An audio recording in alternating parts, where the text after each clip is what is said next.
Thank you for tuning in to the Black Money Tree Podcast, hosted by entrepreneur, investor, and philanthropist Jerome D. Love. We are committed to teaching you how to build wealth so that you can build your community. At the Black Money Tree, our goal is to empower wealth creation and create economic self-sufficiency in order to empower generations to come. Society grows great when old men plant trees whose shade they know they shall never enjoy. Powered by Wells Fargo Bank. Welcome to the Black Money Tree Podcast. Welcome to the Black Money Tree Podcast. I'm your host, Jerome D. Love, and I'm excited for another episode of the Black Money Tree Podcast. And I'm excited about the Black Money Tree movement because our goal is to help you build wealth so that you can then build your community. And one of the best ways to build wealth, the easiest ways to build wealth is real estate. Everybody needs a place to live. Everybody needs some land. So today's episode is going to revolve around real estate and investing. And I'm really excited about our guest. But before we go there, I'm going to announce that Texas Black Expo is celebrating our 20-year celebration, May 18th to the 21st in Houston, Texas, with NBA legend Magic Johnson. So I want to encourage each and every one of you guys to come down, get a table, get tickets to our luncheon. It's going to be on May 19th at Houston at the Marriott Marquis. And if you are a vendor, you don't want to miss this opportunity to get a vendor booth, promote your products and services to thousands of people, one place, one weekend. And if you'd like to learn more about the opportunity, go to texasblackexpo.com. Or if you'd like to schedule a call with us, go to book.texasblackexpo.com/callback. So really excited about what we're doing, and we're looking forward to seeing you all there. And let's get into today's episode. So today's episode, we have a bona fide real estate mogul here in our midst, and a husband and wife team that's doing some amazing things. I follow them on social media. He's one of my frat brothers, and forgive me if I get the title wrong, but we have Mr. Corey and Candace Muldrow with M Group Capital. Is that correct? That's right. All right, I got it right. All right, well, welcome to the Black Money Tree Podcast. Thank you for having us. All right, so let's jump right in it. Real estate. A lot of people, when they think about real estate and investing, everybody just thinks it's easy money in real estate. You guys have done it. You make it look easy according to social media, but I'm sure there's some challenges along the way. Let's talk about that. How did you get into real estate, and what are some of the obstacles that you see that stop a lot of people from getting into the real estate game? So Candace and I, we got started, kind of like everybody else. You read Rich Dad, Poor Dad, and you get the idea of acquiring assets, not liability. So that was the principle that kind of got us going. And, Candace and I, we like to find the shortest path to our goal, to our destination. And, real estate was it. You buy the asset, it produces cash flow. That cash flow begins to replace your earned income. And ultimately you get to where you want to go after a certain amount of time. So we found a mentoring group up here in Dallas, which, anyone who wants to get involved in real estate, is so much better to do it on your with a mentor or a team, because it cuts out a lot of the mistakes and the costly errors that could happen. So anyways, we joined a group up here in Dallas, and we got some training and education. And before we even bought our own first home, to live in, we bought a rental house. Let me stop you right there, because it's an interesting story. We were actually planning our wedding when Corey was like, okay, it's great that we're planning our wedding, but we are going to buy a rental property before we leave for our wedding. We were doing a destination wedding in Cabo. So I'm in the middle of planning a wedding. We've got buying our first rental property before we even bought our first home. And all that came with, renovating a property, getting it leased. And so we got it leased before we left for our wedding. And that kind of started our foundation of our marriage together and our partnership. And we're partners in every way. But it was a little annoying at the time, but I'm so glad Corey pushed us because it started us on our real estate journey, and we wouldn't be here where we are today without taking that first step. Now, let me just go a little bit further so people know just the magnitude of what you're doing, because I'm very impressed. I saw a post. Once again, I follow you guys on social media. I think a month or so ago, y'all closed on another unit, and I saw something where you were over 1,000 units. Is that correct? Or how many units y'all got now? So we're at 826. 828. 828. Okay, 828. So yeah, we're getting close to that 1,000 unit mark. Getting close. Yeah. So how many, let's say, well, what's your business model? How does one, let me back. You started with a rental house. You're now into apartment complexes. How do you make that transition, and how quickly did you make that transition?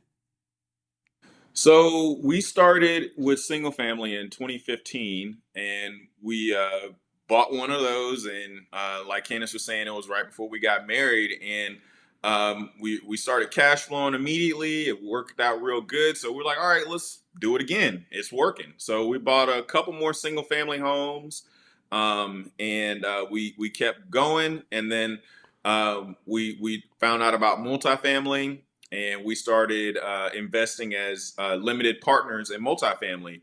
So think of multifamily as a multifamily investment as an airplane, and you have your captain, you have your co-pilot, and then you have your passengers. So we were the passengers on the first multifamily investment we did. So basically we invested with the pilot and co-pilot, and they ran the deal. They took it from acquisition, rehab to disposition at the end. So and we were along the ride for that entire flight. So we watched that. We did a couple partnership investments in multifamily, and then we decided to go ahead and take the pilot role ourselves. So we like I said, we started in single family in 2015, and then by 2017 we bought our own 18 unit with some other partners. Okay. So let's talk about that. How much of, if you're starting out, it sounds intimidating, buying an apartment complex, buying a house. My model was cash. I started out, let me back. If you don't know my full story, I bought my first house when I was 2000. I was about 22 in 2001, 2002. By the time I was 26, I had about 8 units. Well, the market turned, and all of those houses I had loans on, and that was when money was cheap. So most of the houses that were worth 100, I had taken loans out for 110, pulled equity out, and done it again. So when the market turned, the houses that I owed 110 on that were really worth 90 were upside down. So I lost them all. I then became very debt averse. So I wanted to do everything cash. So when I started down the model that I'm on now, I bought my first house for roughly $10,000, put $25,000 in it, and then I rented it for $900 a month. Easy math, $35,000 down, $9,800 a month, 30% return. That was for me like, oh my goodness, I want to do this again. And I did it again and again and again. And but you guys did a different model. You guys leveraged debt. So talk about raising the funds, the capital, and the need to have debt to build your business. So what we did, we use the leverage approach because, basically leverage increases the amount of work that you can do. That's like the kind of the fundamental definition of leverage. So you take $1 and you're able to do the same amount of work that 5 will do. So or 4 will do, depending on the type of loan or debt that you do. So what we did is we took that same approach with commercial multifamily, So you take a deal that costs, the first deal we bought was 1.2 million, I think, was what the cost was. And then we came in and we raised about 600 grand to purchase that deal. Now that includes the renovation, and we were very conservative on our first deal, so it wasn't a very high leverage deal, because obviously you could do a lot better than what we did. But we were very conservative on our first loan, and so the idea of leverage is it gets you to your goal faster. So let's break that down. 1.2 million, 600,000 capital. That's 50%. Is that standard going in? That is not standard going in. Okay. But I mean, when you're brand new and you're trying to learn the business, you want to do things a little bit more conservative until you fully understand that you're able to do it. You want to de-risk the deal. Once you get better at what you're doing and you understand the mechanics, the workflow, the renovations, once you understand and feel very confident, then you can move on to more advanced, financing. So, Candace, now I know your role is more kind of the operations side, the developing the systems. Talk about how important that is in terms of growing and scaling a real estate enterprise. It has been one of our most challenging parts of our business and most important part of our business is our team. And as we've grown, as Corey mentioned, we started with 18 units. Now we're up to 826 units. And we've got a team of over 25 plus employees. So, and we've grown very, very rapidly, especially in the last 2 years. So it's been a lot of growing pains for us, going from, one employee essentially to, over 20. But it's the most rewarding part. We just went to an event for the Apartment Association of Tarrant County where we were nominated. Two of our properties were nominated for Property of the Year. Oh, wow. And four of our team members were nominated for individual professional awards. So what we do to be successful on the operations side is we make sure that we pour into our team. Training and education is super important. Being involved in the apartment associations is super important. We actually paid for apartment certifications for several of our team members. So we invest in our team. And Corey helps a lot. He's got that analytical brain when especially coming from the medical background. So he's helped develop a lot of our digital forms for our property reporting. And so all of our company is digital. We hardly do anything on paper. So that's helped a bunch. And so I'm mostly working with our team day to day, making sure, they've got what they need. They're following our policies, that we're giving them the support that they need to get the job done and to do a good job. So let's talk about a good deal. Either one of you can take it. I don't know who does the prospecting. How do you find a good deal, and what constitutes a good deal for you? Well, I'm gonna say something and then I'm gonna pitch this off to you because Corey's more on the acquisition side. That is his role. He's more asset management, acquisition. But whenever we go after a deal, because this is a true partnership, we work together on, well, what are we looking for right now? And are we going to do a deal right now? So we're always doing deals, but we still ask each other, are we going to do a deal this year? How many are we going to do? But mostly for us, we have been looking for distressed properties that require a lot of exterior renovation, a lot of fixing operations on the inside, and that have properties that have been completely mismanaged by previous ownership. And then we work to get those properties running and looking the way that they should and improving the communities around them. But I'll let Corey talk about more of the kind of details of how he finds deals. So yeah, basically where I start is, you want to know what your comp set is, basically, what your price per square foot is, what your price per door is. You want to know all those variables. You want to know what your rents are running for in the market. And so once you find all that information out and you know what you can work with, you go and you start looking at the individual assets. Okay, what is the price per unit that they're selling this thing for? What's the price per square foot once you do the math on, the square footage of the property? Okay. Are their rents under market? Okay. By how much? And then you calculate what that difference is, and you put a value on it based upon what's called a cap rate.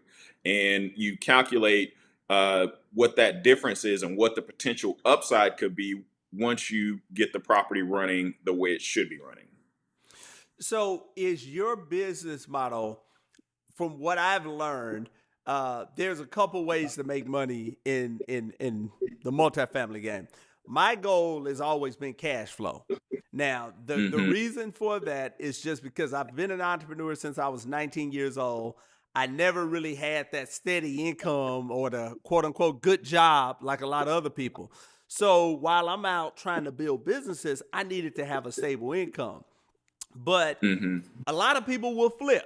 They'll look at, when I tell them I invest in real estate, they ask me, do I flip?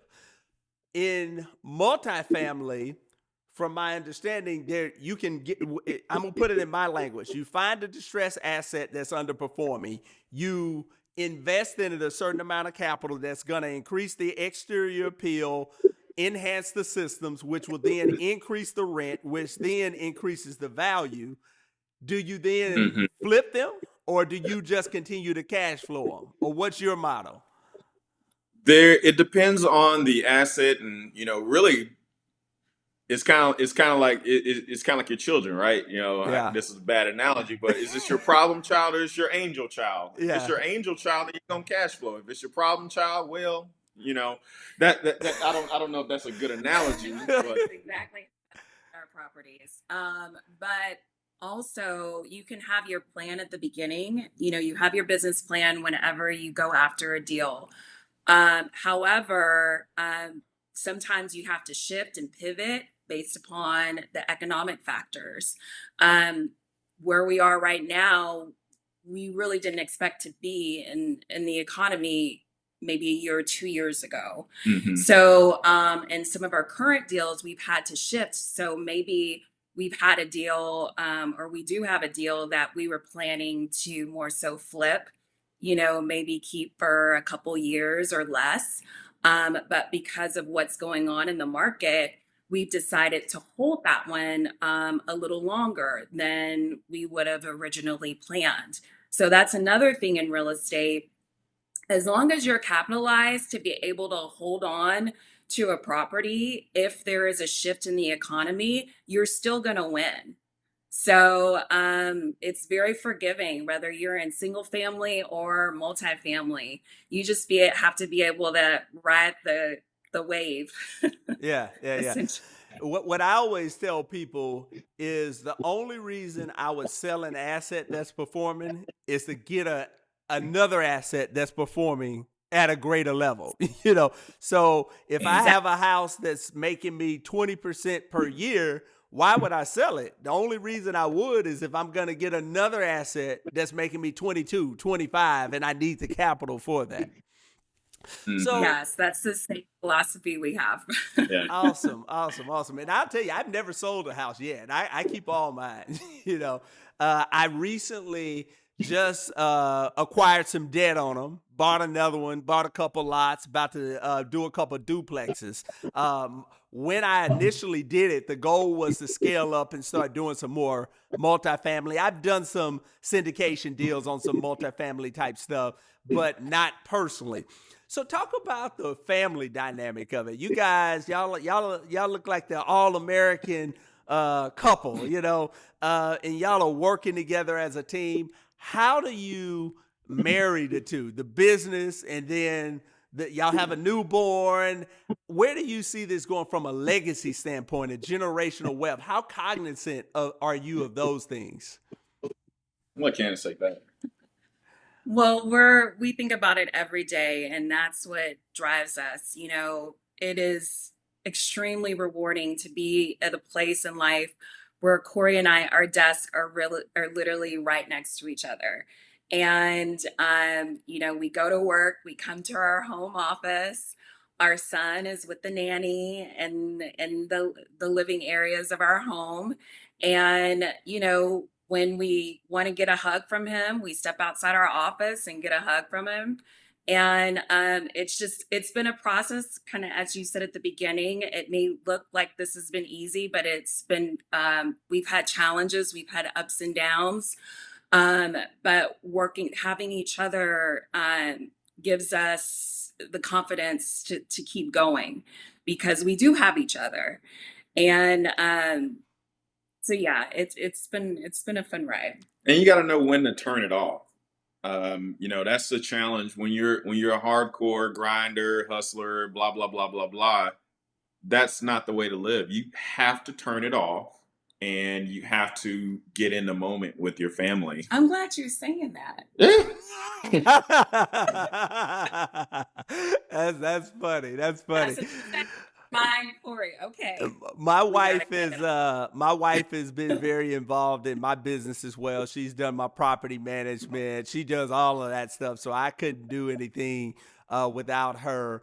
But so before we go, for that person that's working on a job, hit that glass ceiling, know they need more passive income, and they're trying to get out of the rat race, what are the one or two first steps that you would share for them to going down this path of building generational wealth and getting cash flowing assets like you guys have done successfully?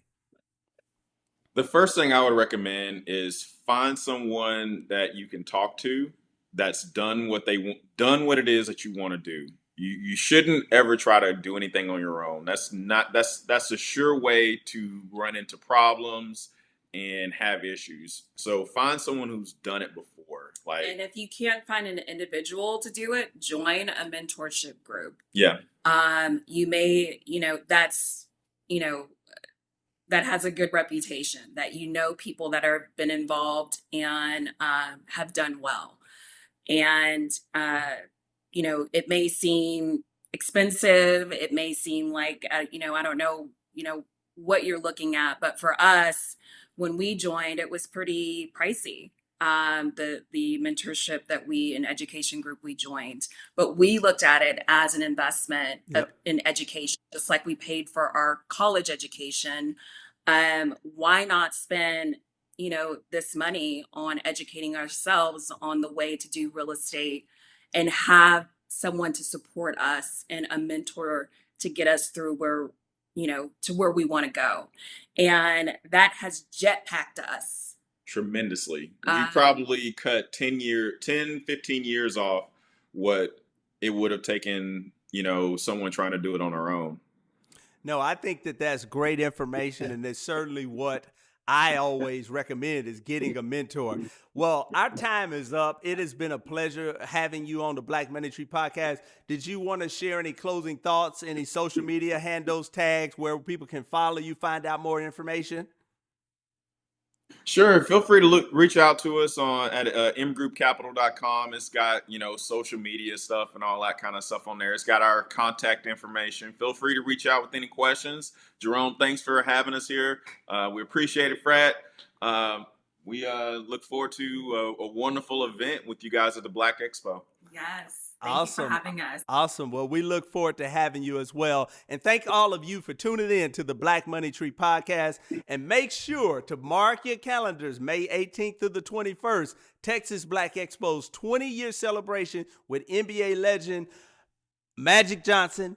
Be sure to go to the website, texasblackexpo.com. If you want to get a vendor booth, go to book.texasblackexpo.com/callback. Someone from our team will call, give you the personalized service that you deserve to help you get your vendor booth. And we're really excited about our movement because economic prosperity truly creates awesome communities. So thank you guys so much again, and thank you for tuning in to the Black Money Tree Podcast.